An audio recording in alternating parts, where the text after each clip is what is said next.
आज मेरे साथ में है राज शरौन और उन्होंने अपनी लाइफ सर्व की है सीआरपीएफ, ग्रे हॉर्न्स और कोबरा के लिए। क्या आप लोगों को कभी ऐसा लगता है कि क्यों आप इसमें आ गए हैं? क्या ये चीजें उस लेवल पे वर्कआउट कर रही हैं या नहीं कर रही हैं? एक नॉर्मल सेंस में भी ले लो, एक नॉर्मल आदमी है, वो अपने आप को इवॉल्व नहीं कर रहा है तो एक जगह स्टैग्नेट हो जाएगा और जो उसके दुश्मन है, कॉम्पिटिटर हैं, वो आगे निकल जाएंगे। यहाँ तो विजिबिलिटी इतनी होती नहीं है। मैं कह रहा हूँ कि आपको 30 मीटर से गोली मारूंगा शायद लगे भी ना। तो जो भी जंगल में एनकाउंटर्स होते हैं तो काफी क्लोज मतलब इसमें रहते हैं 15 से मैं कहूँगा 30 meter at max. How you maintain the secrecy in that? Moonlight है तो तब फायदा है उसका जब आप जंगल के थोड़ा सा बाहर हो। ये तो कैनोपी इतनी हैवी होती है कि वो आपके लिए तो अमावस्या ही है। मुझे याद है कि एक बार हम मूव कर रहे थे और मेरा जो स्काउट था वो नीचे गिर गया। कभी ऐसा अनएक्सपेक्टेड एनकाउंटर हुआ है कुछ किसी चीज? एनकाउंटर सारे अनएक्सपेक्टेड ही होंगे। एक तो ये कि शॉर्ट दिख गया, वेपन के साथ है, काली वर्दी में, तो फिर हो गया। हाँ। अब एक है कि जैसे मेरा एक एनकाउंटर था, उसमें मतलब हमें लाइक आधा घंटा लग गया था पहचानने में कि हाँ वो नक्सल है या कोई गाँव वाला है। ज़िद्दी दिल की कहानी ज़िद्दी दिल की ज़ुबानी में आज जो गेस्ट मेरे साथ में है, उन्हें इंट्रोड्यूस करने में जो फ़ख्र महसूस होता है उसकी तो बात ही अलग है।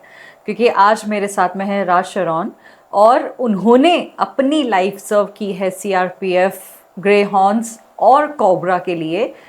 इतने बड़े बड़े नाम हैं और अगर मैं आपको थोड़ी सी डिटेल दूँ तो इन्होंने अपनी जान की बाजी तक लगाई हुई है हमारे नेताओं के लिए जिनको वो प्रोटेक्ट किया है उन्होंने। उसमें बड़े बड़े नाम हैं योगी आदित्यनाथ और हमारे जो गृह मंत्री हैं राजनाथ सिंह। ऐसे से हम आज उनको उठाकर लेके आए हमारे पॉडकास्ट पे क्योंकि उनके साथ में बैठकर जो एड्रेनलिन फील आ रहा है अंदर से, जो जोश, हाई इज द जोश, आज वो वाला फैक्टर यहाँ पर है। इंट्रोड्यूस करूँगी राज शरौन को। आपको मेरे ज़िद्दी दिल के सेट पे बहुत बहुत स्वागत है आपका। Thank you, Hina, and thank you for such a big introduction with the big words. Thank you. I'm honored. Thank you. But honored we are feeling that honor। आपको यहाँ पर बैठकर फील करने में जो फील आ रहा है ना, क्योंकि पता है हमने आज तक ये सब चीज़ें सिर्फ मूवी में देखी हैं, बट आपने वो अपनी एक्चुअल लाइफ में फील किया है, फेस किया है उन सिचुएशंस को। सबसे पहले तो मैं ये जानना चाहूँगी कि what made you to be there, मतलब ऐसा कौन सा ज़िद्दी दिल आपके अंदर बैठा हुआ था जो आपको वहाँ तक लेके गया? Okay, before coming to your question, जो मूवीज़ में दिखाते हैं वो 20% ही है। Oh god. वो उससे 20% है, उसके अलावा बहुत कुछ चीज़ें हैं जो टीवी में नहीं दिखाते हैं। नहीं दिखा, और शायद दिखा भी नहीं सकते होंगे। वो शायद दिखाना मुश्किल भी है, ना कर पाए। So now coming to your question कि मेरा टू बी फ्रैंक मेरा ऐसा कोई प्लान नहीं था कि फोर्सेस में जाना है और स्पेशल यूनिट्स या स्पेशल फोर्स में सर्व करना है। मेरा बस ये था कि टू बी फ्रैंक जब मैं कॉलेज में था तो अपना ये था कि भाई कॉर्पोरेट सेक्टर में जाना, किसी एमएनसी में जॉब करना है, अपना 9 to 5 टाइप्स में उसमें चिल करना है, अपना पार्टी वार्टी टाइप्स में। बट वे बैक इन 2011 मैं 2010 में पास आउट हुआ था कॉलेज से। तो 11 में I started working, so life become monotonous. मैं सोचा कुछ और एग्जाम प्रिपरेशन वगैरह करते हैं। To be frank I given many exams but कुछ क्लियर नहीं हो रहा था। तो 2012 में मेरा 1-2 एग्ज़ाम्स लिख ले और लकीली आई मेड इट। तो मेरा पहला एग्ज़ाम जो निकला था वो CDS का निकला था। So I got recommended for army. So I went to OTA। वहाँ से मैं मेडिकल ग्राउंड से बाहर हो गया। तो I got all India 6 rank in that exam. फिर उसके बाद मेरा वहाँ से जब मैं बाहर हो गया तो मेरा ये CAPF का जो UPSC एग्ज़ाम लेती है वो एग्ज़ाम निकला and finally I got into CRPF। वहाँ बेसिक ट्रेनिंग किया। देन मुझे तो ये भी प्लान नहीं था कि मुझे कोबरा में जाना है, क्या जाना है, बट वो थे कि बस हालात ऐसे बनते गए, बस उनसे आप ये कह सकते हो कि मोटिवेट हुआ या जो भी था। So I got into this. मतलब टू बी फ्रैंक लोगों का रहता है कि यार कि मुझे ये बनना है वो बनना है, मेरा ऐसा कुछ नहीं था। मेरे पे जो सामने आ गया वो बन जाएंगे। तो समवेयर ये फील्ड ने, आपने इस फील्ड को नहीं चुना बट इस फील्ड ने आपको चुना, कह हाँ, सकते मतलब you can put this in, yes, मतलब आप कह सकते हो उसको ऐसा। बिल्कुल। सो राज, जैसा आपने बताया कि 20% ही हम लोगों को ऑन स्क्रीन चीज़ें देखने को मिलती हैं, 80% तो हिडन है, शायद बताई भी नहीं जा सकती है वो सब कुछ। लेकिन वो टाइम पे ऐसा कौन सा फैक्टर होता है, क्योंकि आप गोलियां आपके सामने चल रही है, अभी आप बता रहे थे जैसे बम पीछे आके फूट गया और ये सब कुछ हो गया, वो टाइम पे आप लोगों के मन में क्या सोच होती है कि क्या आप लोगों को कभी ऐसा लगता है कि क्यों आप इसमें आ गए हैं, या क्या ये चीज़ें उस लेवल पे वर्कआउट कर रही हैं या नहीं कर रही हैं? ओके, इशू क्या होता है ना कि जैसे आई वाज इन कोपरा, ठीक है, तो वहाँ ऐसा नहीं होता कि आप लिख लो आपके हमेशा इनकाउंटर्स ही होने जाके। मैंने अराउंड 4-5 साल के टेन्योर में अराउंड 250-300 ऑपरेशन किए होंगे, ठीक है, तो उनमें से मेरे इनकाउंटर 5-6 में हुआ है। तो माई पॉइंट इज़ दैट कि सब में आप मतलब मैंने 250 फॉर एग्जांपल किया है ऑपरेशन, तो 250 में हेड हंटिंग के लिए जा रहा हूँ, और मुझे लकीली किस में मौका मिलेगा यू नेवर नो। ओके, अब मौका मिला तो छोड़ना क्यों है? मतलब इट्स लाइक ना कि पानी ढूंढ रहे थे आप, जब पानी आ रहा था पानी पियोगे नहीं तो फिर कब पियोगे? फिर आपको काम भी रोल ही क्या रह गया फिर?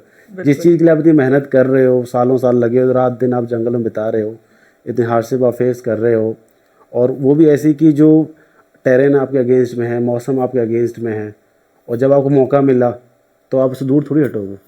Exactly. What kind of training you have, like जैसे आपने बताया कि मौसम भी आपका साथ नहीं दे रहा, आपको हर ऐसी सिचुएशन में रहना है वहाँ पर कि जो बिल्कुल आपकी मेंटल और फिजिकल कंप्लेंट्स के लिए बिल्कुल वो अपोजिट है, उल्टी जा रही है वो। तो ट्रेनिंग पार्ट क्या है इसमें? ट्रेनिंग में तो ये है कि 3 महीने का प्रोबेशन है आपका। 3 महीने में आपको मतलब निचोड़ के रख देंगे, और आपको आई एम नॉट से कि आपको टेक्टिकली माहिर बना देंगे एकदम से। टेक्टिकल आपकी जो वो क्या कहते हैं, आपकी जो आर्ट है, स्किल है, वो तो ऑन द ग्राउंड ही जाके डेवलप करोगे आप। पर ये कि आपको बेसिक नुआंसेस आपको सारे पता चल जाते हैं फायरिंग के, कैसे चलना है रात को, कैसे नेविगेट करना है, और जंगल में कैसे कांटेक्ट करना है। जब लेट्स से कि जंगल में एनकाउंटर कांटेक्ट हो गया आपका, तो कैसे ट्रूप्स को कोऑर्डिनेट करवाना है, और भी टीम्स है तो उनके साथ कैसे कोऑर्डिनेट करना है। तो इस तरह की चीज़ें हैं जो बेसिक आपको प्रोफेशन में बताया जाता है। बट एक्चुअल में जब सारी चीज़ें आपको ग्राउंड पर ही पता चलती है, और ग्राउंड की असलियत और ट्रेनिंग में थोड़ा बहुत फ़र्क होता ही होता है। तो ट्रेनिंग में सारी चीज़ें वहाँ पर लाना, वो दैट इज़ वेरी डिफ़िकल्ट, तो वो है। सो ट्रेनिंग में आप कर लोगे ट्रेनिंग, बट लोग मुझसे कई बार लोगों ने पूछा है कि कोबरा वाले बीपी हेलमेट और ये बीपीजे क्यों नहीं पहनते, बुलेट रेजिस्टेंट जैकेट्स वो सब। तो मैं उसमें ये बताना चाहता हूँ, जो हम जाते हैं, आप गर्मी में चल रहे हो, लाइक मई जून का महीना है, गर्मी में चल रहे हो, 25-30 केजी वेट लेके चल रहे हो आप, और आपने 5-6 किलो का हेलमेट पहना हुआ है और 5-6 किलो की बीपीजे जैकेट पहनी हुई है, तो आप इतना लंबा चलोगे कैसे? तो ये जो आपके जो सपोर्टिंग एलिमेंट्स हैं, ये आपके लिए हर्डल बन जाएंगे। तो टू बी फ्रैंक, हेलमेट तो हम पहनते ही नहीं है ऐसा नहीं कि इक्विपमेंट है, बट पॉइंट इज दैट कि वो आपको खुद का हर्डल बन जाएगा। जब आप लगा लो कि इतना मतलब मौसम ह्यूमिड हो जाता है कि डॉग भी बेहोश हो जाते हैं हमारे लोग, और चलो ठीक है हम कमांडो हैं, दैट डजंट मीन कि हम आदमी नहीं है।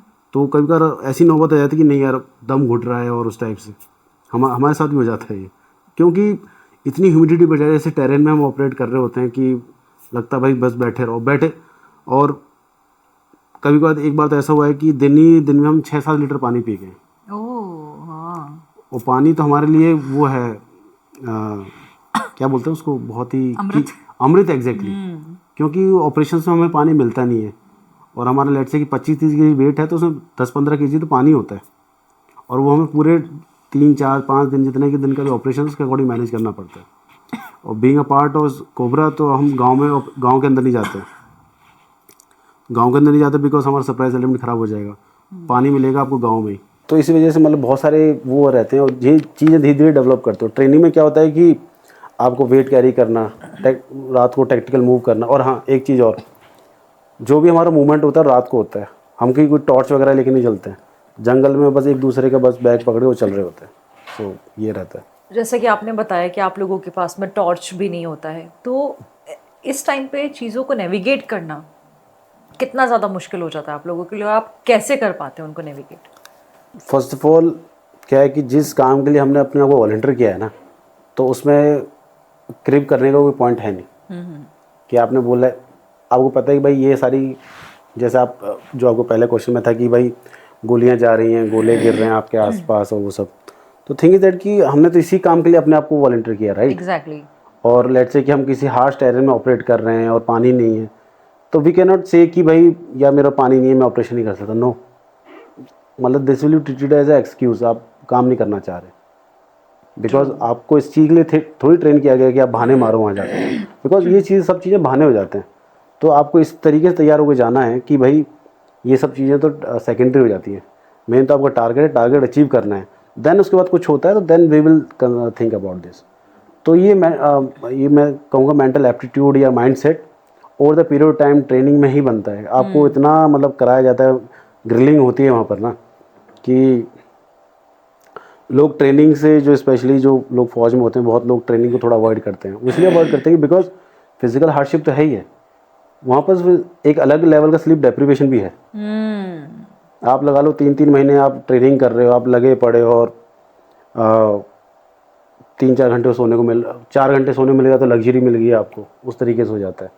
और मुझे याद है कि मैं बेसिक ट्रेनिंग करके गया था, तो माई वेट वॉज अराउंड 71 और समथिंग, और जब मैं कोबरा की प्रोबेशन किया था कोई मेरा वेट ज़्यादा लॉस नहीं हुआ था, बिकॉज मेरी थोड़ी बोन डेंसिटी ज़्यादा है, बट मेरी जो वेट थी वो 28 हो गई थी। हाँ, तो मतलब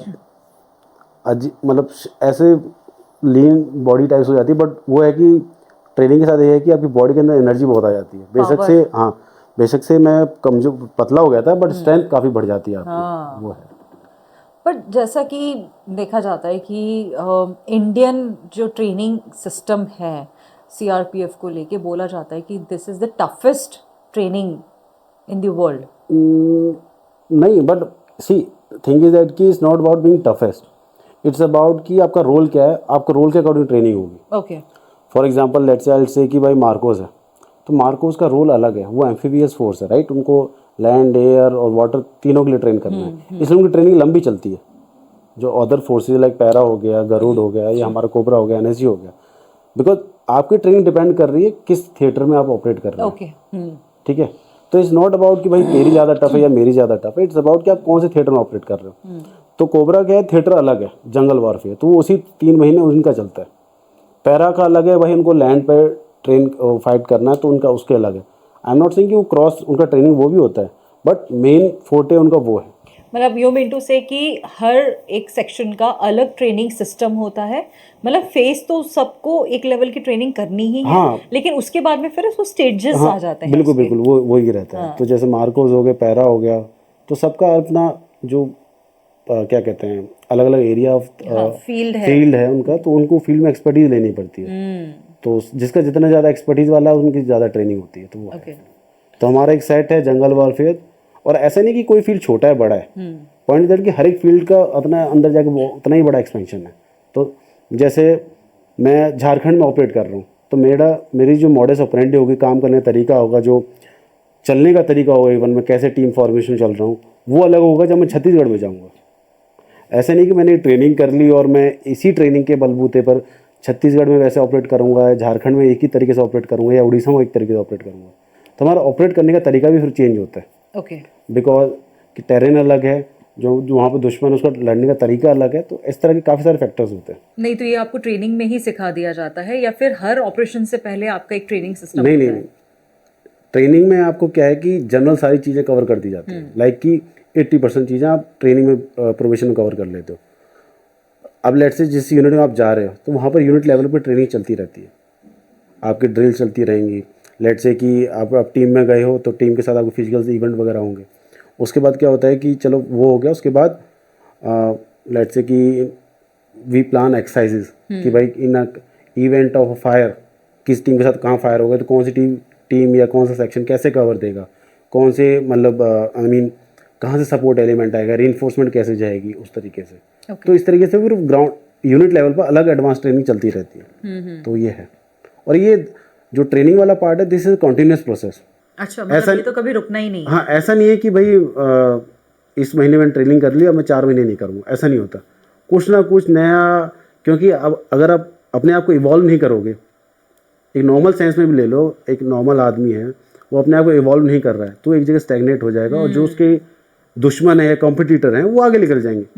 so this is a thing, अगर आपको अपने आप इवॉल्व रखना है, अपने आप को एक अपर हैंड में दे के रखना है, तो you have to keep on practicing, keep on training, उस टाइप से चलता रहता है।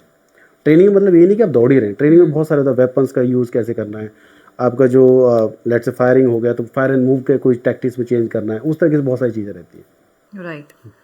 कोबरा के बारे में कुछ बताएं, what exactly cobra is? Cobra is actually acronym that basically stands for Commando Battalion for Resolute Action. So basically it was raised in way back in 2008. Okay. तो ये जो कोबरा है ग्रेहाउंड्स के ही same on the lines of Greyhounds ही raise हुआ था। Greyhound special police unit है आंध्रा और तेलंगाना का, जो नक्सल ऑपरेशंस के लिए है, उनकी पुलिस यूनिट है ये।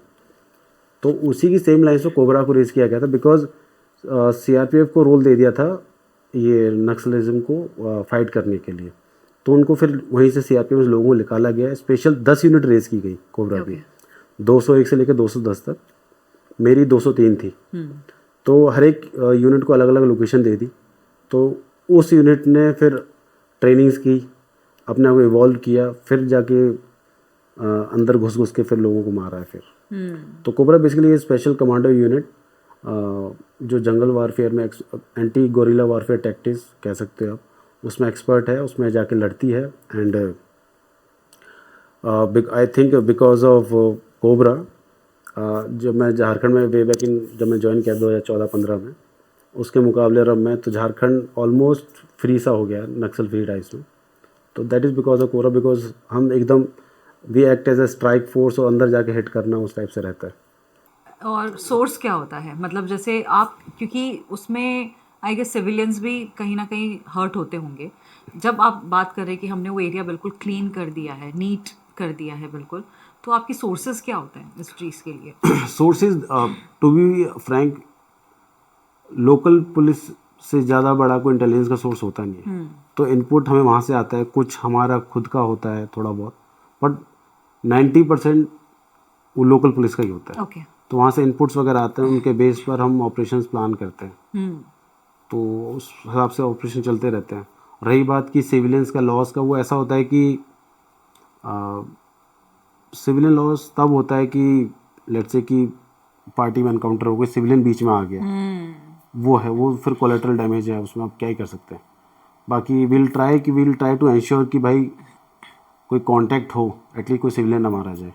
राइट। बट ये है कि जो जंगल में कांटेक्ट हो रहा है ज़्यादा ऐसा नहीं होता कि वो 500 मीटर दूर बैठा है, हम यहाँ बैठे नहीं, वो इंटरनेशनल बाउंड्री वाला नहीं होता पाकिस्तान और उस टाइप से, बिकॉज यहाँ तो विजिबिलिटी इतनी होती नहीं है। मैं कह रहा हूँ कि आपको 30 मीटर से गोली मारूंगा शायद लगे भी ना आपको, क्योंकि पेड़ वगैरह इतना रहता है। तो वो रिकॉशंस, तो वो तो जो भी जंगल में एनकाउंटर्स होते हैं तो काफ़ी क्लोज मतलब उसमें रहते हैं, 15 से मैं कहूँगा 30 meter at max. How do you plan, मतलब अगर मैं शुरू से अगर एक स्टेप बाय स्टेप की अगर मैं बात करती हूँ कि how you guys plan that, कि चलो आपको एक इंफॉर्मेशन मिली कि यहाँ पे ये चीज़ एक्टिवली पार्टिसिपेट हो रखी है, मूव कर रहा है, हाँ एग्जैक्टली, ओके। तो कैसे आप उस चीज़ को सिस्टमैटिकली प्लान करते हैं, एंड कितना टाइम लगता है इस पूरी प्लानिंग में? प्लानिंग में दैट डिपेंड्स कि कितने इसमें स्टेक होल्डर्स इन्वॉल्व हैं। लेट्स से कि कोबरा की यूनिट्स हैं तो ज़्यादा टाइम ही लगेगा, ओके, बिकॉज हमें पता है कि हमारा रोल क्या है। बिकॉज लेट्स से कि हम 3 लोग हैं या हम दोनों ही बैठे हैं, तो हमें मुझे पता है कि भाई इसका क्या रोल है, मेरा क्या रोल है, हमें कैसे जाना है, क्या करना है, वहाँ से कैसे निकल कहाँ वापस जाना है। Things are very clear, because हम ट्रेनिंग उस हिसाब से करते हैं, इस मतलब करके आए हैं, करते रहते हैं, उस हिसाब से हमारा तालमेल बैठा हुआ है। We know each other very well, ठीक है। जब स्टेक होल्डर्स बढ़ जाते हैं, लेट्स से कि सीआरपीएफ की नॉर्मल यूनिट्स आ जाती हैं, झारखंड की एसटीएफ वगैरह आ जाती है, या और कोई सिविल पुलिस आ जाती है, then we have to plan. उसमें थोड़ा टाइम लगता है, बिकॉज सबको अपना रोल्स एंड रिस्पॉन्सिबिलिटी बताने पड़ती है, कंटीजेंसी समझानी पड़ती है, तो उस तरीके से काम होता है। लेट्स से कि कोबरा वाले ही हैं, इसमें 2-3 टीमें जानी, 4 टीमें जानी, दैट डिपेंड्स कि किस तरह का एरिया है, कितना वहाँ पर वो है, किस तरह की इन्फॉर्मेशन, आई मीन कि कितने लोग हैं वहाँ पर जिनका हमें एनकाउंटर वगैरह करना, उसके हिसाब से टीम वगैरह डिसाइड होती है। टीम देखेगी, फिर टीम जो होगी, जो जिस टीम को जाना है, they will analyse the area on Google, और उस सबसे देख कुछ सॉफ्टवेयर हैं हमारे पास, उन पर एनालाइज करते हैं, फिर मैप पर रीड करते हैं कि कहाँ से हम जा सकते हैं, कहाँ से हमें आना है, कौन से एरिया है जहाँ पर जो एरिया जिसकी इन्फॉर्मेशन उसके आसपास और क्या एरियाज प्रोबेबल हाइड आउट्स वगैरह क्या क्या हो सकते हैं, आसपास गांव क्या है, कैसा नहीं कोई गांव के आसपास है या कैसा है, नदी नाला वगैरह वो सब कुछ। तो पूरा टेरेन एप्रिसिएशन वगैरह करके किस पहाड़ से चढ़ना है, किस से उतरना है, और वो सब तरीके करके तब प्लानिंग करके फिर ट्रूप्स को ब्रीफ करके फिर लेट्स से कि कुछ आई मीन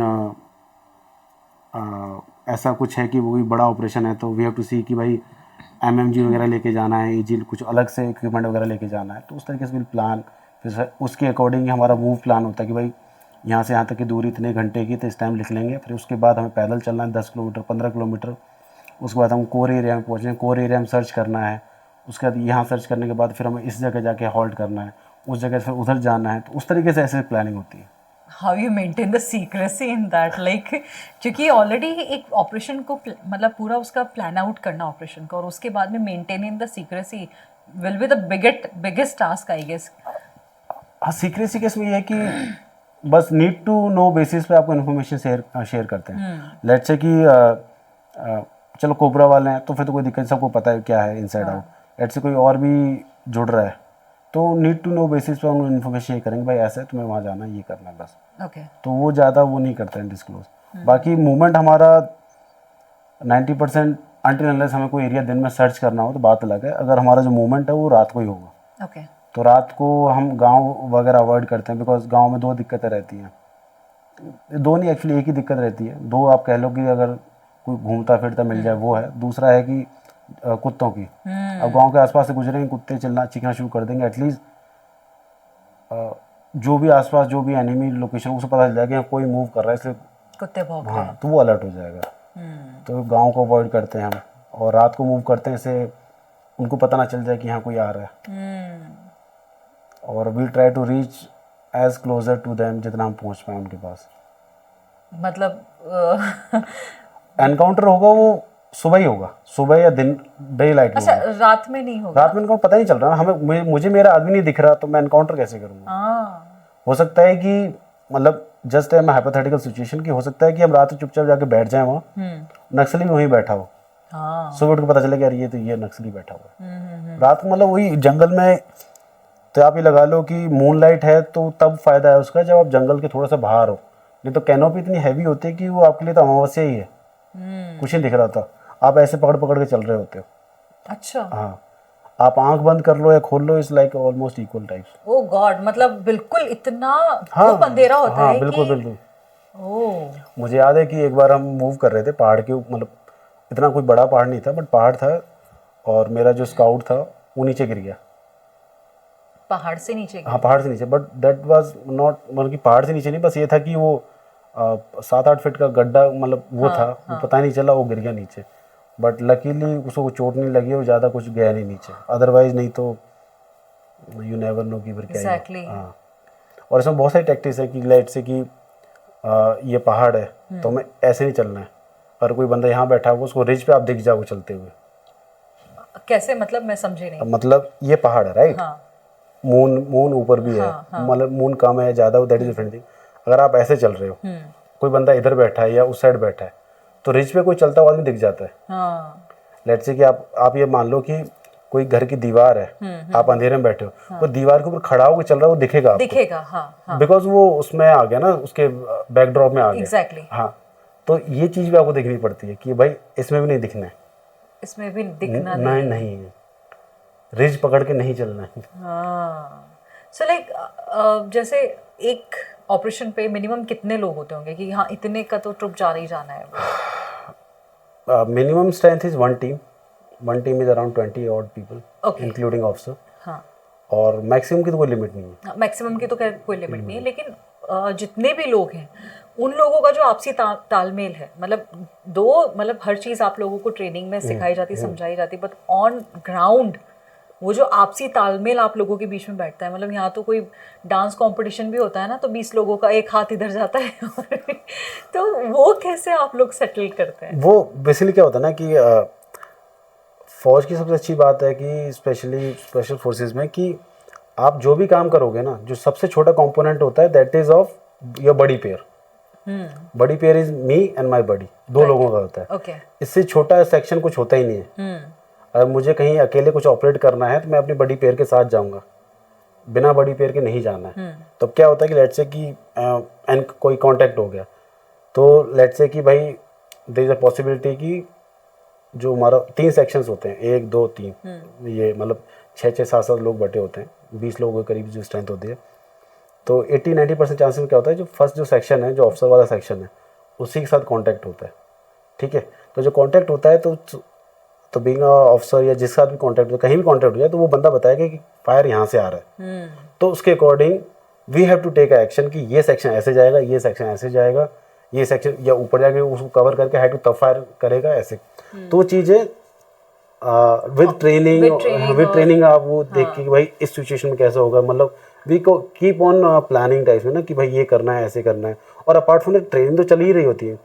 अब मैंने जैसे आपको बताया कि 250 ऑपरेशंस हुए जैसे, तो these are also training types में हो जाता है वो ना कि हर एक ऑपरेशन से लर्निंग, अरे यार वहाँ पर ऐसे ऐसे इंसिडेंट हो गया था, वो दिक्कत आ गई थी वहाँ पर, तो उस चीज़ में ऐसे ऐसे करना चाहिए थे। और बाकी जो यूनिट के और भी एनकाउंटर्स होते हैं या किसी और कोबरा यूनिट के एनकाउंटर हुए, तो वी स्टडी दैम कि उनके क्या पॉजिटिव था, क्या नेगेटिव था, तो लेसन लर्न टाइप्स में। तो इस तरीके से we keep on evolving our self कि हाँ यार नक्सल ने वहाँ पर ना इस तरह की आईडी लगा रखी थी, अच्छा नक्सल ने ऐसे ऐसे अटैक किया था, अच्छा ये ऐसे ऐसे कर रहे हैं, हम कैसे कैसे करेंगे फिर। तो उस तरीके से कभी ऐसा अनएक्सपेक्टेड एनकाउंटर हुआ है कुछ किसी चीज? एनकाउंटर सारे अनएक्सपेक्टेड ही होंगे। प्लान करके कुछ नहीं था, प्लान करके आप मतलब सब कुछ हो रहा है मीन्स कि आप एम्बुश कर रहे हो, फिर आप एम्बुश में बैठे हो। तो you can say I was fortunate और अनफॉर्चुनेट कि एम्बुश तो मेरे साथ कभी नहीं हुआ। जो भी एनकाउंटर्स हुए एकदम अचानक दिख गया फायर, उस टाइप से।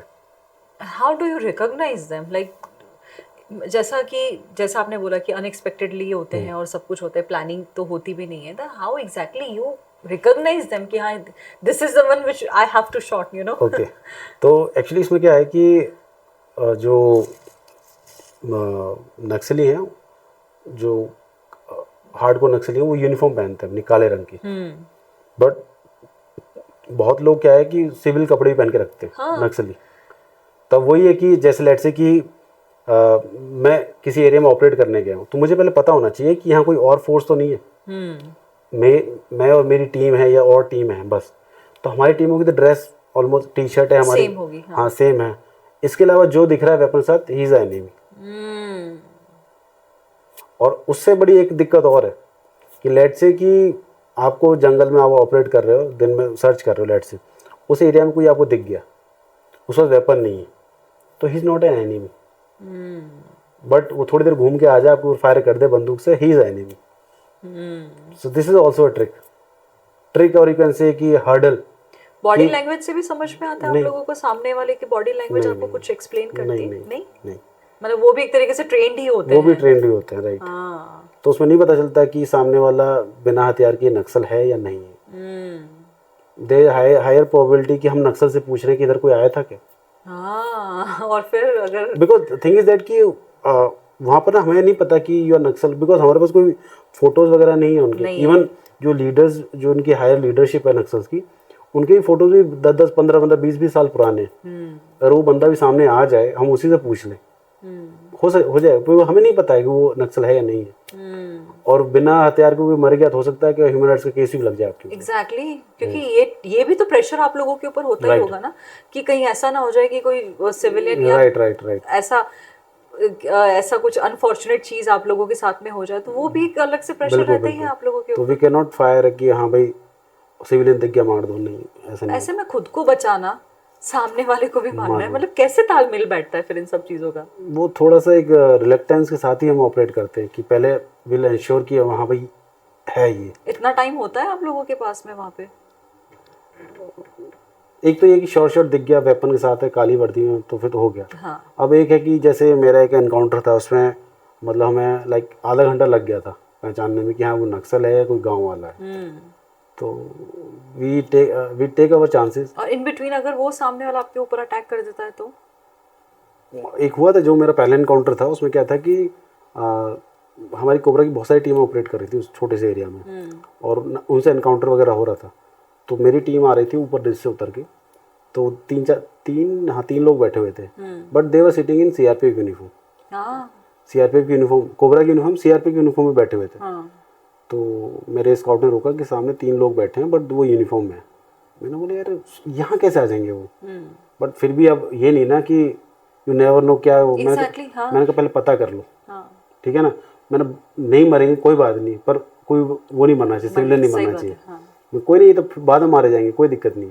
तो पता करने गया, वो खुद गड्ढे में गिर गया। उससे हमारा सरप्राइज लॉस्ट हो गया, उन्होंने उठ के हमारे ऊपर फायर कर दिया। फिर? तो वो पहला इनकाउंटर था जिसमें मुझे गन शॉट से मैं हेड शॉट से बचा था मैं। तो मेरे जो उसमें पेड़ का खड़ा हुआ था यहाँ पर आगे गोली लगी थी। अगर मेरी हाइट 6 फीट होती I would have been head shot. God. तो वो है मतलब ये था दी। अब यू कैन से कि प्रोफेशनल हैजर्ड्स हैं हमारे उस काम के, तो ये we have to bear them. You guys must be believing in luck also, नहीं कि भाई यहाँ पे आके गोली लगी है तो मैं लकी हूँ कहीं ना कहीं। लकी मैं तो यही कहूँगा कि पहले इनकाउंटर में वो गोली चल रही है, मैं तो खड़ा था, मुझे पता भी नहीं चला कि वो इनकाउंटर हो गया। वो तो मैं बड़ी होल्ड माई हैंड ने बोला साहब नीचे हो जाओ, फायर हो गया। तो ये है मतलब कैसा, क्या बोलूँ मैं आप लोगों के लिए सच में, कि जहाँ पे आप लोगों को एग्जैक्टली पता है कि आप लोगों के साथ में क्या होना है, यहाँ तो चलते चलते थोड़ी चोट लग के खरोच भी लग जाती है ना, तो आधे घंटे तक तो उससे नजर नहीं हटती है कि ये क्या हो गया है। तो मतलब जैसे अभी आपसे मैं बात भी कर रही थी ना, जब आप बता रहे थे कि कपड़े भी फट जाते हैं, चोट भी लग जाती है, कांटे चुभ गए, वो क्या होता है? मतलब उस टाइम पे ऐसा कौन सा फैक्टर होता है जो आप लोगों को कीप मूविंग रखता है? वो पता नहीं, वो है कि भाई फर्स्ट ऑफ ऑल तो जैसे मैंने बताया कि आज मौका मिला है, वो हो गया। दूसरा है कि अपनी टीम को बचाना, अपने बंदों को बचाना, वो है। और तीसरा है कि टारगेट मिला है वो अचीव करना है, तो वो है। तो उस टाइम एड्रेनलिन रश हाई होता है, तो ये सब चीज़ें वो क्रिप करने वाली हो जाती है, तो पता ही नहीं चलता उन सब चीज़ों का। फिर दिस बिकम वेरी मिनिस्किल। तो और उसके बाद में उसको दर्द होता है, फिर दर्द सह लेंगे। मर्द को दर्द होता है? नहीं, दर्द तो सबको होता है, उसमें कोई वो नहीं है। और एक सीनियर अफसर बोला था आप तो कमांडो हो, ये है वो हो। मैं कमांडो थोड़ी कि हम सांस नहीं लेते, हम भी खाना ही खाते हैं। ट्रू। वो तो हमारे वो है कि यू कैन से कि ज़ील है या हमारा माइंड सेट है कि हम करना है, वो सब है। बट दैट डजंट मीन कि हम कुछ स्पेशल कुछ बन गए। मतलब कुछ हमारा कुछ अलग डिस्कशन चल रहा था, उस बारे में था। बट पॉइंट इज दैट कि दैट डेवलप, जो ये सारा माइंड सेट है आपको ट्रेनिंग के साथ डेवलप होता है। और इसके अलावा आप खुद क्या चाहते हो अपने आप से, वो भी बहुत मैटर करता है। वो है पर्सनालिटी चेंज होती है। जैसे आप सिक्योरिटी में रहे, योगी आदित्यनाथ जी की सिक्योरिटी में रहे, राजनाथ जी के साथ में आप लोग रहे, उस टाइम पे दिखते हैं चश्मा वश्मा लगा के विद ऑल दैट पूरे टशन में, स्माइल तो बहुत दूर की बात है, मतलब टोटली फोकस आपका किसी एक पर्टिकुलर चीज़ पे है, तो आप वहाँ से आपकी नज़रें हटती नहीं है। और उसके बाद में क्योंकि कहीं ना कहीं because your inner personality and that particular image, उन दोनों के बीच का क्लैश संभव है, बिल्कुल संभव है। नहीं, बट उसमें क्या है ना कि जब when you are on duty, तो जो आपकी इनर पर्सनालिटी है वो दब जाती है। वो आपकी पर्सनालिटी आ नहीं पाती, बिकॉज आप देखने के लिए टीवी पर वो चश्मे लगा घूम रहे हैं, आप अच्छे अच्छे लग रहे हो, वो सब वो टीवी पे दूसरे देखने में अच्छा लगता है। बट वहाँ क्या होता है कि you are on your toes, और सब ठीक चल रहा है, गड़बड़ तो नहीं है, मेरी टीम कहाँ पर है, वीआईपी कहाँ पर है, तो आपके दिमाग में सारी कैलकुलेशन चल रही होती है। एग्जिट कहाँ पर है, एंट्री कहाँ से करनी है, कंटीजेंसी को, अच्छा यहाँ क्या है, वो सामने और कौन कौन है, कितने लोग डिप्लॉयड है अंदर, वो सब, तो सारी कैलकुलेशन चल रही होती है। तो रियल और रियल लाइफ अलग अलग हो जाती है। बिल्कुल। और जब आप उस मोड से जब बाहर आते होंगे, मतलब when you are relax, when you are with your family, और वो भी एक अपने आप में टास्क होता ही होगा कि कैसे आप उस लेवल पे अपने आप को एडजस्ट कर पा रहे हैं। मतलब मेरा जब भी मैं किसी फौजी से मिलती हूँ ना, मतलब मेरा सबसे पहले, क्योंकि आप लोग इतने ज़्यादा डिसिप्लिन्ड होते हो अपनी चीज़ों को लेके, हर पर्टिकुलर चीज़, हाँ ये ऐसे कैलकुलेटेड माइंड के साथ में आप लोगों के साथ में आप लोग करते हो। लेकिन बीइंग विद सिविलियन, मतलब मुझे ये लगता है कि कहीं ना कहीं वो एक क्रश जो एक आता है ना दिमाग में, कि ऐसा अच्छा होती है साला को फोड़ दो, यहाँ पे क्या लगा रखा है। नहीं, जो आपने बताया ना कि डिसिप्लिन वाला चीज़, मुझे मतलब मेरे साथ तो ऐसा है कि जो फौज वाला डिसिप्लिन तब तक है जब तक मैं यूनिफॉर्म में हूँ। उस जब मैंने यूनिफॉर्म उतार के रख दी है, अभी when I am at home, तो मैं एक नॉर्मल तरीके से रहता हूँ। फिर मैं मतलब मेरा प्रोफेशनलिज्म वर्दी तक है, उसके बाद मैं नॉर्मल भी, मैं ऐसा नहीं कि मैं I am misbehaving with anyone उस टाइप से, बट ये है कि वो डिसिप्लिन वाला वो, because the thing is that कि क्या है कि यूनिफॉर्म को कैरी करने का एक वो रहता है, तरीका है, और मैं उस तरीके से नहीं करूँगा तो uniform doesn't look good on me. Exactly. हाँ, लेट्स से फॉर एग्जाम्पल एक बहुत छोटी चीज़ है कि लोग कहते हैं कि आप यूनिफॉर्म में अच्छे लगते हैं, फौजी यूनिफॉर्म में कोई भी है, वो इसलिए अच्छी लगती है कि आप देखो ना प्रेस करके है, टोटली प्रेस्ड है, शार्प एकदम वो है, जूते पॉलिश है। अब मैं वही सी यूनिफॉर्म को रिंकल्ड पहन लूँ, जूते मेरे गंदे हों, कुछ भी हो, तो ड्यूरेबिलिटी को आप में उसमें से वो बंदे में से वो और आएगा नहीं, बिल्कुल भी नहीं आएगा। वो इसीलिए है। वो इसीलिए है कि आपको मतलब हर चीज़ आप प्रॉपर तरीके से करें, डिसिप्लिन तरीके से, वो ताकि ये सब चीज़ें अच्छी लगें। और यूनिफॉर्म कैरी करने का भी स्टाइल है कि आप यूनिफॉर्म पहने हैं तो प्रॉपर टग इन हो, कफ्ड हो, इस टाइप से हो, टाई हो, प्रॉपर टाई की नॉट हो, उस तरीके से। तो वो चीज़ें नहीं होंगी तो फिर बिकम्स नॉर्मल वो हो जाएगा। एग्जैक्टली। तो ये है, बट जब तक आप एक पर्टिकुलर जगह पे हैं तो obviously you have to be in that mode. But मुझे लगता है घर में तो लोगों को नहीं परेशान करना चाहिए। नहीं, परेशानी वाली बात नहीं है, लेकिन फिर भी जैसे जिस तरीके से जिस डिसिप्लिन के साथ में आप लोग हाँ, रहते हैं वो फर्क आता है नॉर्मल तो लाइफ में आता है फर्क, है ना? हाँ आता है, क्योंकि आप लोगों को जहाँ पे आप लोग बीइंग अ फौजी, आप लोग एक अलग वे में होते हैं, आप लोगों के साथ में जो ट्रीटमेंट होता है वो भी डिफरेंट होता है, आप लोगों को जैसे ट्रीट कर रहे हैं वो भी डिफरेंट होता है। But now coming on like treating with civilians, तो आई रियली नो, मेरा खुद का इनकाउंटर है अपने आप के साथ में कि भाई एक बहुत आपके सीनियर रैंक के एक फौजी थे, तो उनके साथ में मेरी बात चल रही थी। पता है द वे ही वॉज, वो सिविलियन सिविलियन सिविलियन ऐसे बोल रहे थे ना जैसे वो गाली दे रहे हैं। कुछ लोगों को ज़्यादा हो जाता है, मैं वो नहीं कहूँगा। ठीक है, I do not want to take his name because he is very close to me, like काफ़ी हम लोगों का बातचीत है। तो है ना, वो उनके साथ में जब मेरा, तो मैंने उनको पूछा मतलब ये बात कि भाई आप सिविलियंस को ऐसी नज़रों से क्यों देखते हो? आज आपके घर में कोई प्लम्बर भी आएगा तो बेचारा वो सिविलियन ही होगा, वो बल उसके बिना आपका काम तो नहीं चल रहा है ना। कहते हैं these civilians behave like this, और ये ऐसे वो ऐसे। इसीलिए मैं बार बार इस चीज़ पे जोर दे रही हूँ कि आपका क्या माइंडसेट है इस पर्टिकुलर चीज़ को लेके। नहीं, मेरा माइंडसेट इसमें क्लियर है कि जो सिविलियन है वो सिविलियन तरीके से ही काम करेगा, because first of all is not train for this. उसको आपके डिसिप्लिन से कोई फर्क नहीं पड़ता। एग्जैक्टली। ठीक है, तो जो आपका डिसिप्लिन है वो आपके एनवायरनमेंट के लिए है, वो किसी और के लिए नहीं है। तो कुछ लोग ज़्यादा इनग्रेंड हो जाते हैं उस चीज़ में, बट मैंने उस चीज़ को इतना हावी नहीं होने दिया है। ठीक है, सिविलियन है, मुझे पता है कि भाई लेट्स से कि मैं सब्जी लेने जा रहा हूँ फॉर एग्जांपल, अब मैं वहाँ जाके थोड़ी बोले bloody bugger you are selling it quite, you are asking for a hefty price, ये ऐसे नहीं होता। अरे वो कौन पागल है क्या, निकल यहाँ से। ठीक है ना, तो वो सिविलियन को आपको सिविलियन तरीके से हैंडल करना पड़ेगा। और दिस इज़ मतलब मुझे लगता है कि मैनेजमेंट या जो भी अलग अलग इंटरेक्शन वो आपको, और ये मैं चीज़ देखी है जब एक आदमी फौज में ज़्यादा टाइम बिता देता है तो ये टच भूल जाता है।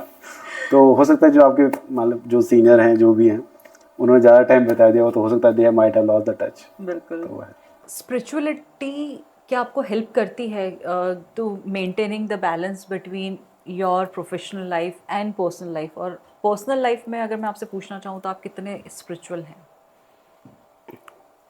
सो कमिंग टू योर क्वेश्चन कि मैं पर्सनल लाइफ में कितना स्पिरिचुअल हूँ, वो इतना है कि बस भगवान को मानता हूँ मैं।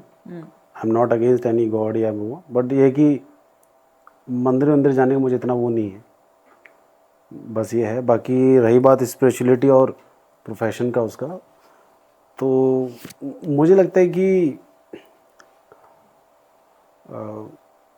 कुछ लोगों में भी हेल्प करता हुआ, बट मुझे ऐसा कुछ वो लगा नहीं, क्योंकि बिकॉज जब मैं स्पेशली कोबरा में था तो दिन में हम बैठे रहते थे, मतलब हमें छुप के रहे, मतलब थोड़ा अपना वो सरप्राइज मेंटेन करने के लिए, या रात को भी बैठे हुए हैं तो वहाँ सब सुनसान है, राइट, तो और कोई थॉट आ नहीं रहे। Then you introspect about your self, reflect back, तो वहाँ लगता है चीज़ें काफ़ी, मतलब मुझे लगता है कि वो फेज़ ऐसा था कि I have sorted many things in my life. Let's say कि before coming to Cobra I must say कि I use to get angry बहुत बहुत छोटी छोटी चीज़ों पर, बहुत छोटी छोटी चीज़ों पर क्रिप करना और ये सब, मुझे लगता है वो चीज़ें मेलो डाउन हो गई, सब ड्यू टाइप्स हो गया। If this thing is spirituality then yes. तो वो है कि मतलब उसके बाद चीज़ें मतलब ये हो गई कि भाई ये चीज़ें हैं, इन चीज़ों को फ़र्क नहीं पड़ना चाहिए। ये चीज़ें हैं, ये इतने रहे बहुत है, बाकी अपना काम चलता रहना चाहिए। एग्जैक्टली। तो कुछ लोगों को ये स्पेशलिटी लगता है कि वो होता है ना मैस्लो ऑफ हायरार्की, एक वो है जो लॉ की सेल्फ एक्चुअलाइजेशन वाला, तो वो टाइम पर मुझे, आई एम नॉट सेइंग कि मुझे पूरा हो गया, बट हाँ कि काफ़ी हद तक मुझे चीज़ें पता लगी अपने बारे में और बहुत सारी चीज़ें, तो मेरा जो अंदर का खुद का वो था कि गुस्सा करना, और मतलब मैं am talking about one aspect, तो सारी चीज़ें, काफ़ी सारी चीज़ें मेलो डाउन हुई। तो ये है, तो इस चीज़ में मतलब आई फाइंड कि, और ये चीज़ मुझे फिर बाद में आके बहुत काम आया, जो मैंने बाद में प्रोबेशन वगैरह किया, ट्रेनिंग्स वगैरह की, उनमें ये था कि अंधा कोहराम बरस रहा है ट्रेनिंग में, तो आई वाज लाइक ठीक है, चल रहा है चल रहा है चल रहा है। तो बिकॉज ऑफ दैट थिंग चीज़ें अच्छी हो जाती हैं। थिंग इज़ दैट कि I have seen one thing कि कोई सिचुएशन कुछ हुई, लेट्स से आपने मुझे कुछ मे बी गलत कुछ बोल दिया, मे बी वो इंटेंशनल हो, इंटेंशनल वो बात की बात है, मैंने उसमें तुरंत रिएक्ट कर दिया तो बात बिगड़ सकती है, राइट? एग्जैक्टली, हाँ। मतलब कहीं और जा सक मतलब कहीं किसी और डायरेक्शन चली जाएगी। बट लेट्स से कि मैं 5 सेकंड वेट कर लेता हूँ, हो सकता है कि मैं पूछ लूँ क्या होगा, ऑल वेल, या बोलूँ तेरी हिम्मत कैसे मुझसे ऐसे बोलने की। सो सी द डिफरेंस। तो आपको लगे मैंने कुछ गलत बोल दिया, मतलब थिंग इज दैट कि वो चीज़ें over the period time develop हो जाती हैं आपकी, और ये मुझे लगता है कि आपके एज अ इंडिविजुअल की पर्सनैलिटी में या लाइफ में बहुत हेल्प मिलती है हेल्प आपको। करता, मैटर करता है क्यों ये आपको सब कुछ। तुरंत रिएक्शनरी मोड में रहोगे तो चीज़ें, देयर इज हायर प्रोबेबिलिटी कि आप वो साउथ ही जाएंगी चीज़ें। आप थोड़ा गिव देम, हमारे उसमें फौज बोलते हैं कि कुछ करने से पहले वफा देना, कि मतलब थोड़ा गैप देना टाइप में। हाँ, हाँ। थोड़ा आप थोड़ा टाइम दोगे तो चीज़ें हो सकता है कि गलत भी हो, सही भी हो जाए, और जो गलत होने जा रही है वो रुक भी जाए वहाँ पर। तो एग्जैक्टली। उस तरीके से है। तो ऐसी कुछ कुछ चीज़ें हैं। तो अगर ये स्पिरिचुअलिटी है तो देन यस, बाकी I think you got the answer. Social media को लेके आपका क्या व्यू है? मतलब एक तरीके से हम देखते हैं कि बहुत ज़्यादा पेट्रियाटिज़म, स्पिरिचुअलिज्म और ये सब कुछ आजकल सोशल मीडिया पे बहुत ज़्यादा बिक रहा है, बोलूँगी मैं ऑब्वियसली। कि मैंने कल ही कोट किसी को कहते हुए सुना था कि अगर आप कुंभ में आप ऐसा करोगे ना कि मोबाइल ले जाना अलाउड नहीं है, तो 80% लोग गायब हो जाएंगे वहाँ से। ऐसा ही पेट्रियोटिज्म को लेकर है। 15 अगस्त, 26 जनवरी, everybody is showing their patriotic part on social media. तो उस चीज़ को एग्जैक्टली आप कैसे लेते हैं? नो डाउट, जो आपने पॉइंट्स बताए दे आर क्वाइट वैलिड, और आई डोंट नो कि वो 80% लोग गायब होंगे, कितने गायब होंगे, मतलब हाँ फ़र्क ज़रूर पड़ेगा। बिल्कुल। बिकॉज जो भी जा रहा है, जो आप कुंभ को छोड़ दो, आप, मैं कहता हूँ कि कुछ भी चल रहा है ना, तो लोगों का आजकल वो सेल्फी लेने वाला वो हो गया कि बस वीडियो बनाना, वो करना, वो रह गया। उसकी वजह से नो डाउट चीज़ों में सोशल मीडिया हैज़ बिकम वो है ना कि बून और बेन, तो बेन ज़्यादा हो गया है, तो वो है। बाकी रही बात पैट्रियोटिज्म की, मुझे ऐसा लगता है कि लोग 15 और 26 को थोड़ा ज़्यादा दिखाते हैं, दिखाओ भी, but I am not saying कि लेट्स से कि 15-26 अगर पीक पर गया है तो यहाँ नहीं आना चाहिए ना। एग्जैक्टली। वो बीच में रहे, हाँ, मेंटेन होना और चाहिए हाँ वो। मेंटेन रहे। प्लस में आप वो डीड आप जो सोशल मीडिया पे दिखा रहे हो वो इन ग्राउंड प्रैक्टिकल भी तो आनी चाहिए ना। कि लेट्स से कि फॉर एग्जांपल कि मुझे याद, मेरे साथ नहीं, एक ऑफिसर के साथ हुआ था। वो दिल्ली में कि अपने बच्चे के एडमिशन के लिए गया होगा, तो उसने ऑफिसर ने बोला कि मेरा ट्रांसफ़र आने वाला है और I want to meet your principal. उनके शायद एडमिशन बना, मतलब मुझे एक्चुअली नहीं पता क्या क्या एडमिशन के लिए जाना था। तो जो वहाँ पर जो बंदा था, मे बी क्लर्क होगा जो भी होगा, तो वहाँ और भी लेडी थी। बोला कि मैडम से मिलवा देते हैं। कह रहे नहीं नहीं, ऐसे बहुत लोग आते हैं, किस किस को मिलवाओगे? कह रहे नहीं, हमारे लिए इतना कुछ कर रहे हैं, तुम कर रहे हैं तो क्या हो, पैसा भी तो मिल रहा है इनको। ओह, तो मतलब थिंक इज पैसा है, तुमको भी तो मिल रहा है। सही बात है। नौकरी जो कर रहा है सबको पैसा मिल रहा है। तो पैसे के लिए आप अपनी जान की बाजी तो नहीं लगा रहे हो ना? एग्जैक्टली। आपसे बोले कि भाई क्लर्क को आप गोली मार दूँ, आपको पैसा तो मिल ही रहा है आपको। तो ऐसा नहीं होता ना। मतलब आई एम नॉट सेइंग कि गोली वाली बात, बट थिंग इज दैट कि एटलीस्ट एक डिसेंसी तो होनी चाहिए। मैं कहता हूँ चलो कोई फौजी ही नहीं, कोई और ही बंदा होता, ही जस्ट रिक्वेस्टिंग प्रिंसिपल से मिलवा दूँ मुझे, तो अब ये थोड़ी कहोगे कि पैसा मिल रहा है इसको क्या ज़रूरत है, ये वो, इरिस्पेक्टिव ऑफ कि वो फौजी है या कोई और भी है। मैं तो जनरल एक ह्यूमैनिटी की पर्सपेक्टिव से बात कर रहा हूँ। एग्जैक्टली। तो ये क्या शो करता है फिर आपका? मतलब इससे तो ऐसा लग रहा है ना कि आप तो जले भुने हुए इन लोगों से, हाँ। इसने तो किसी ने आपको कुछ बिगाड़ के गया हुआ है कोई। तो ये है, तो that doesn't show a good, मतलब it doesn't set a good example. मैं इसी बात पे एक चीज़ और पूछना चाहूँगी आपसे, क्योंकि एक जगह मतलब जहाँ पे आप अपनी जान की बाजी तक लगा देते हो देश को बचाने के लिए, मतलब देश इन द सेंस कि देश में हम लोग हैं, मतलब आप लोग हमें बचाने के लिए अपनी जान की बाजी भी लगा देते हो, और उसके अगेंस्ट में अगर सोसाइटी में वो रिस्पेक्ट मिलना, क्योंकि क्या होता है कि एक सेलिब्रिटी निकलेगा तो जनता उसके पीछे पागल हो जाती है। वहीं एक फौजी, मैंने एक पिक्चर देखी थी कि जहाँ पे वो ट्रेन में शायद उनको सीट नहीं मिली होगी, वो अपने घर जा रहे होंगे, तो उन्होंने अपना बैग नीचे रखा और वो वहीं सा रख के सो गए ज़मीन पे ही, मतलब ट्रेन में।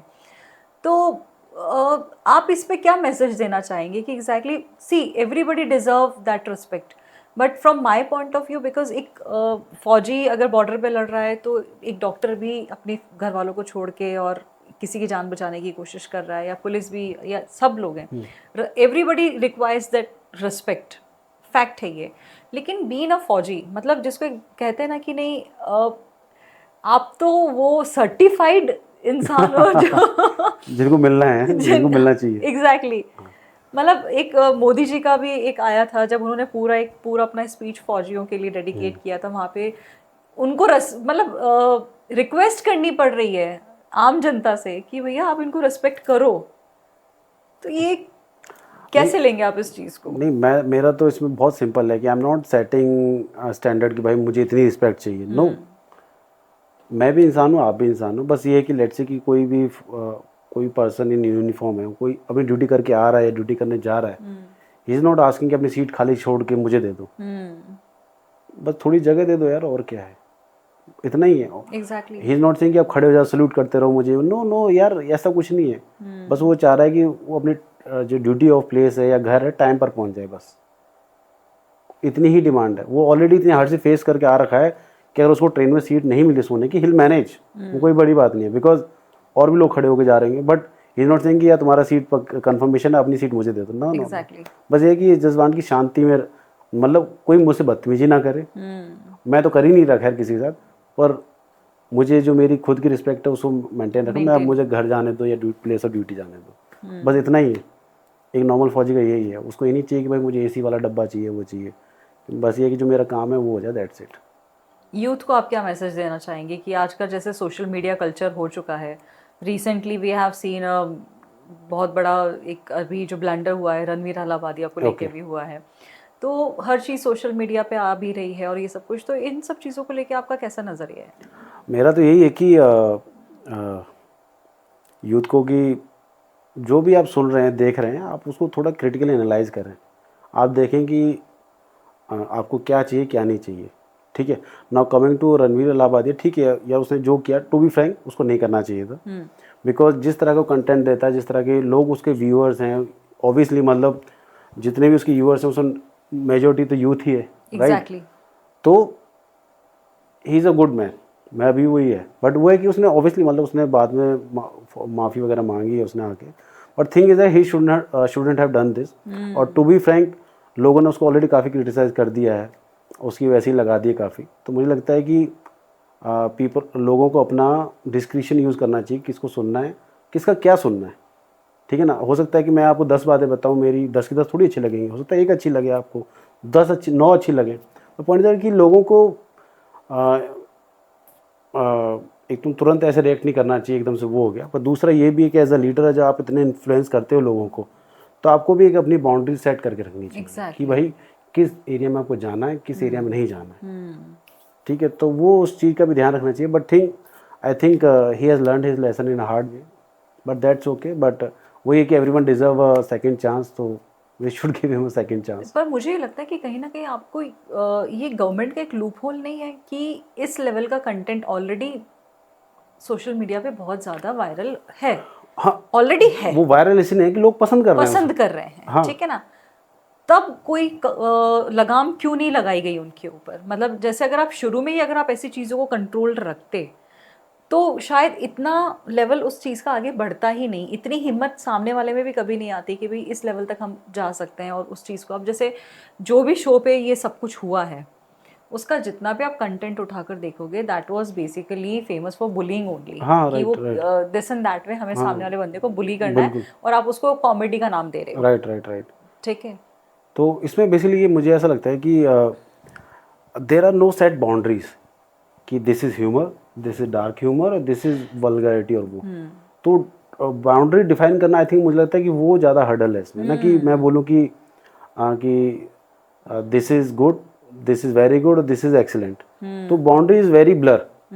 हो सकता है कि ये मतलब मैंने कुछ ऐसा बोल दिया वो गुड में, मतलब ह्यूमर में आ गया, थोड़ा वैसा बोल दिया। क्योंकि थिंग इज़ दैट कि जो मेरे लिए ह्यूमर हो सकता है आपके लिए डार्क ह्यूमर हो या वल्गैरिटी हो, तो वो मुझे लगता है कि is very difficult to define की। और मुझे लगता है कि रादर देन गवर्नमेंट हर चीज़ में इंटरफेयर करे, लोगों को खुद भी तो देखना चाहिए, खुद का भी तो दिमाग है ना लोगों के पास, या उन्होंने दिमाग बिल्कुल बस्ते में डाल दिया है, कुछ भी आ रहा है उस पर रिएक्ट करना ही करना है।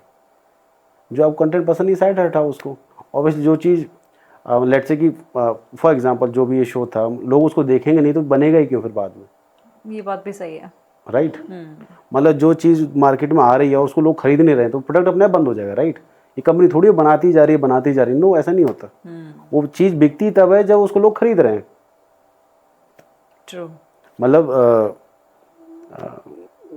एक मैं नाम भूल रहा हूँ उसका, एक फिलोसफर थे या सोशलॉजिस्ट थे कि if anything in the world is existing, मतलब चाहे वो टैबू है या किसी भी फॉर्म में, अच्छी या नेगेटिव फॉर्म में, और वो एग्जिस्ट कर रही है तो इट मीन्स उसकी कोई फंक्शनल वैल्यू है।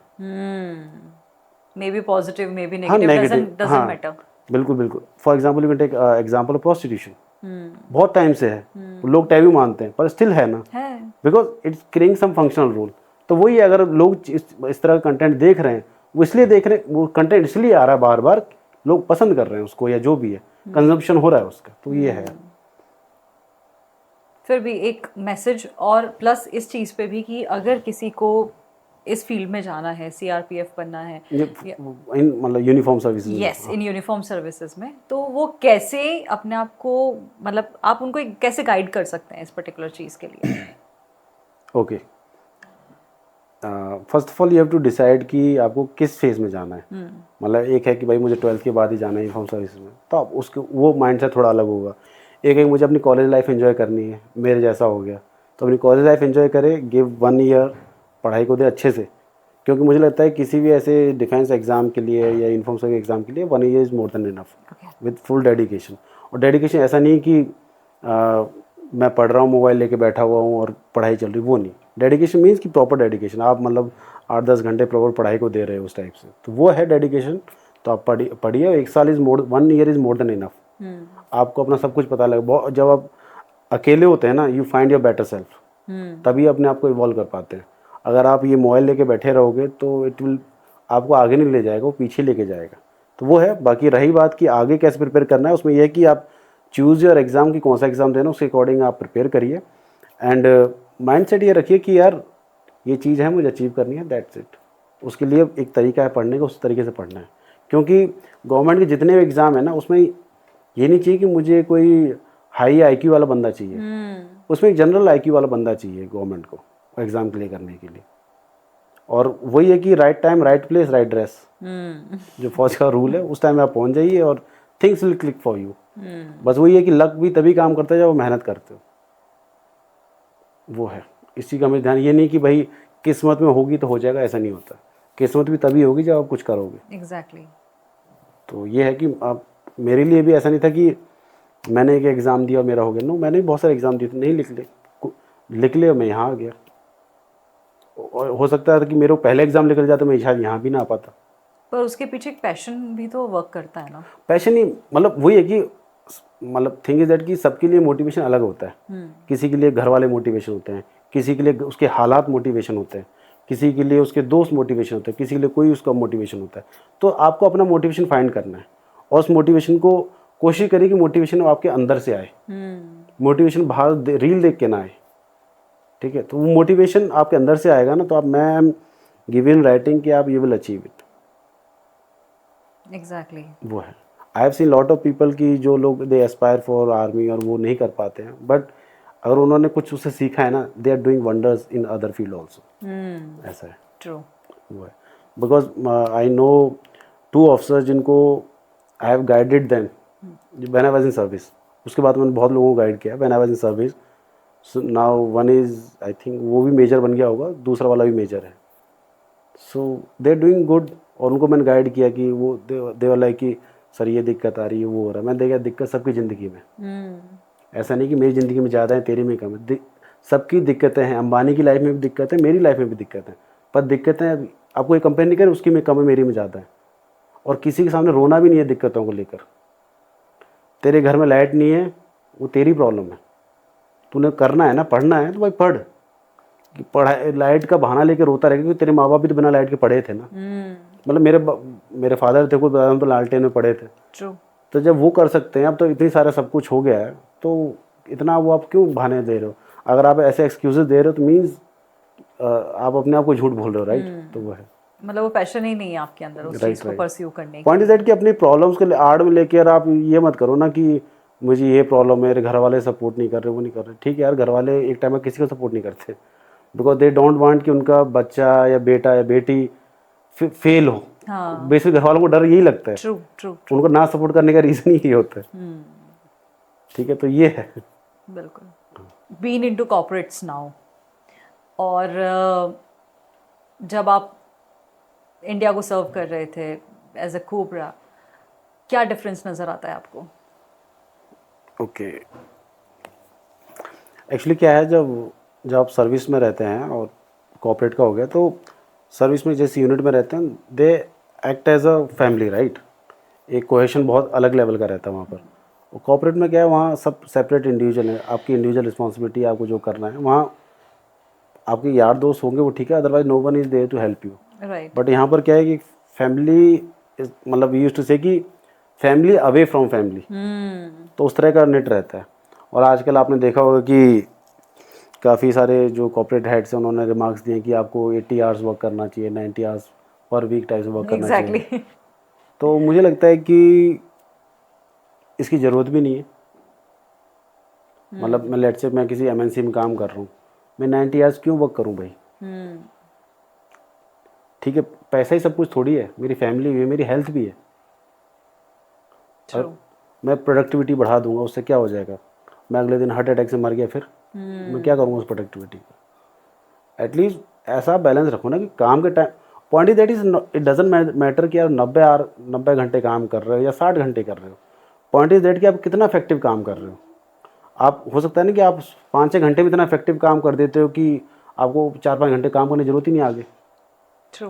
तो quality of work should be a much more concern rather than की ड्यूरेशन और ऑफ दैट वर्क कि भाई इतने घंटे काम करना है। अरे मैं 1 घंटे, आपने मुझे 12 घंटे में कट कर रहे जा रहा हूँ, कुछ प्रोडक्टिविटी आई नहीं रही, और मैंने 5 घंटे में सारा काम कर दिया, तो विच इज़ मोर एफिशिएंट। मतलब मुझे लगता है कि it should be a much एक अच्छा बार्गेन तब होगा एफिशिएंसी और क्वालिटी की तरफ अप्रोच करें रादर देन की क्वांटिटी और उस तरफ भी जाए। तो वो है। बाकी रही बात वर्क बैलेंस की इन फोर्सेस और कॉर्पोरेट में, तो मैं तो जैसे स्पेशल फोर्स में था तो वहाँ तो हमारा कुछ वर्क लाइफ बैलेंस रहता नहीं, बिकॉज हमने तो वॉलंटियर किया होता, राइट? कि भाई हमें तो ये करना है। तो हम 4 दिन जंगल में, 3 दिन जंगल में, जब वहाँ से वापस आ गए तो हमें 1 दिन 2 दिन कोई पूछ ही नहीं रहा है। अब जब हम खेल रहे हैं तो 4-4 घंटे गेम खेल रहे हैं, और जब हम पीटी कर रहे हैं 2-3 घंटे पीटी कर रहे हैं। तो इस मीन्स कि वो हमारा वे ऑफ लाइफ है, because we are living in a अलग डिफरेंट एनवायरनमेंट। राइट। और कॉर्पोरेट में मुझे लगता है कि you have to set your boundaries उस टाइप से, because there is no point of giving 90 hours in a day, because thing is that कि देश की प्रोडक्टिविटी बढ़ा के आप मर जाओगे तो फायदा क्या है? एग्जैक्टली। और ऐसे में प्रोडक्टिविटी बढ़ भी रही है कि नहीं बढ़ नहीं, रही? एग्जैक्टली। वो मीटर क्या है, वो कैसा मेजर करोगे? उसका भी कोई मीटर नहीं है ना। मैं वही बता रहा हूँ कि bargain should be on efficiency and quality rather than कि आप इतने अब घंटे। यहाँ पे तो कुछ ऐसे कंपनीज जैसे गूगल है, उन्होंने तो एनवायरनमेंट ही इतना अच्छा सेट किया हुआ है कि अगर अब उनके एम्प्लॉय को अगर सोना है हाँ, तो सोने का, खेलने का भी है, स्विमिंग पूल भी है शायद, ऐसा सब कुछ है हाँ। उनके वहाँ पे। मतलब कि अगर वो सोना चाहते हैं तो they can go and they can have deep sleep की, नहीं 15-20 मिनट जितना भी वो देर सोना चाहते हैं। मतलब उनके हिसाब से हर एक चीज़ वहाँ पे सेट की हुई है कि जैसे आप खेलना चाहते हो आप जाकर खेल लो, आपको स्विमिंग करना है, even they have some zones also कि नहीं you want to have some okay times वाला, वो जोन भी उनको अवेलेबल हो जाता है। और एक तरफ इंडिया है, इंडिया के कुछ ऐसे बड़े लीडर्स जो कॉर्पोरेट लीडर्स हैं, उनकी तरफ से जब ऐसे स्टेटमेंट्स आते हैं कि नहीं इतना घंटा काम तो करना ही चाहिए। घंटे काम करने का मतलब ये तो नहीं है कि आप इतना ज़्यादा एफिशिएंटली और नंबर ऑफ वर्क निकाल कर देंगे। अरे ठीक है, आपको काम करना है तो आप करो ना। हाँ। Why are imposing on somebody else? आपके फैमिली लाइफ नहीं है, आपको कुछ नहीं है, आपको यहीं रहना है, good for you. Why are you imposing on me? मेरी फैमिली लाइफ है, I have to spend my time with my kid, my wife, my family. मुझे बाहर घूमने भी जाना है, खेलना भी है, मुझे अपने हेल्थ पर भी काम करना है। तो वो है ना कि आपका वो है माइंडसेट, आप अपने पास रखो आप। एग्जैक्टली। इवन फोर्सेस में भी है, भाई मुझे 10 किलोमीटर दौड़ना है, नहीं मैं तो यार 5 दौड़ूंगा, ठीक है, गुड फॉर यू। अल्टीमेटली जो काम आपका अचीव होना चाहिए ना, हाँ ठीक है कुछ दिन अप डाउन हो जाता है कि भाई कोई डेडलाइन आ गई प्रोजेक्ट की तो आपको थोड़ा स्ट्रेच कर दिया, that is one, that's okay, उसमें कोई इशू नहीं है। आई एम नॉट सेइंग कि भाई 5 बजे का लैपटॉप बंद, I am not saying that, thing is that कि वो काम के अकॉर्डिंग आपको मैनेज करना है, मैनेज करना आना चाहिए। बट वो है कि ये वाला नहीं सिस्टम कि भाई 90 घंटे में काम करता हूँ, ये होता है भाई, गुड फॉर यू। और आपको लगता है कि आपके लिए काम इतना इंपॉर्टेंट है आपकी हेल्थ से ज़्यादा, it's good for you, go for it, कोई इसमें बुराई नहीं है। And my regards to them, और वो ऐसा कुछ कर रहे हैं तो गुड। हाँ तो ये है। एक फाइनल मैसेज यूथ के लिए कि वो कैसे बिना डिस्ट्रैक्ट हुए अपने गोल्स को अचीव कर सकते हैं। इसका सबसे सिंपल सा है कि अगर आपको अपने गोल्स अचीव करने हैं तो सोशल मीडिया से दूर हो जाओ। कि सोशल मीडिया, बिकॉज इशू क्या है कि सोशल मीडिया आपकी हेल्प कम कर रहा है, आपके लिए मुश्किलें ज़्यादा खड़ी कर रहा है, because it is creating lot of distraction. Let's say कि आप इंस्टाग्राम ही खोल लो, आप रील्स स्क्रॉल करते करते कब आपको 10 मिनट हो जाते पता नहीं चलता। तो इसमें सिंपल सा ये है कि आप अपने पहले टारगेट, मैं नहीं कह रहा बहुत बड़े गोल सेट करो विजन कि मुझे 2030 में ये करना है, पॉइंट इधर कि गोल सेट करके छोटे छोटे उनको करते चलो अचीव, और जितने आपको डिस्ट्रैक्शंस कम होंगे उतने आप फोकस्ड रहोगे और उतने ही जल्दी आप अपने गोल्स को अचीव कर पाओगे। ये है। बाकी अपने लीडर्स और आपका जो कंटेंट जो कंज्यूम कर रहे हो वो आप वाइजली चुनो, क्योंकि मार्केट में दुनिया भर का कंटेंट है और वो आपको देखना है कि कौन सा कंटेंट आपके लिए सही है कौन सा गलत है, वो आपकी कॉल है। आपको किसी को उसमें नहीं आना है कि भाई किसी ने इसने बोल दिया तो अच्छा ही है, नो, ऐसा कुछ नहीं होता। सबके अपने लेकुनाज होते हैं, सब कोई भी एक्सपर्ट नहीं है इसमें। तो आपको देखना है कि आपको मैं एक इसमें एग्जांपल देता हूँ। अगर आपको देखना है कि भाई आपकी रिक्वायरमेंट है कि आपको मैराथन रनिंग करनी है, तो ऑब्वियसली यार आप जिम में ज़्यादा टाइम क्यों लगाओगे, आप ग्राउंड पे ज़्यादा टाइम लगाओगे, राइट। तो इसी तरीके जो आपकी रिक्वायरमेंट है उस हिसाब से आप कंटेंट देखिए और उसी के हिसाब से अपने फोकस और अपना माइंडसेट उस हिसाब से बनाइए। तो यही मैसेज है, choose your leader wisely, not leaders, sorry, mentors wisely. तो वो है। राज, आपने अपना इतना कीमती समय हम लोगों को दिया, ज़िद दिल को दिया और बताया कि कितनी बार आपका ज़िद दिल धड़का है अपने पैशन के लिए, देश के लिए। उसके लिए बहुत बहुत थैंक यू। इतनी अच्छी बातें आपने, इवन तो यूथ को भी गाइड किया आपने कि किस तरीके से एग्जैक्टली वो अपना करियर पाथ चुन सकते हैं, चाहे वो कोई भी फील्ड हो। बिल्कुल। उसके लिए आपको बहुत बहुत थैंक यू। और इसी तरीके से आप मोटिवेट करते रहें लोगों को, उसके लिए आपको बहुत बहुत विशेस। थैंक यू इना, thank you so much for this valuable opportunity. Thank you once again. Thank you.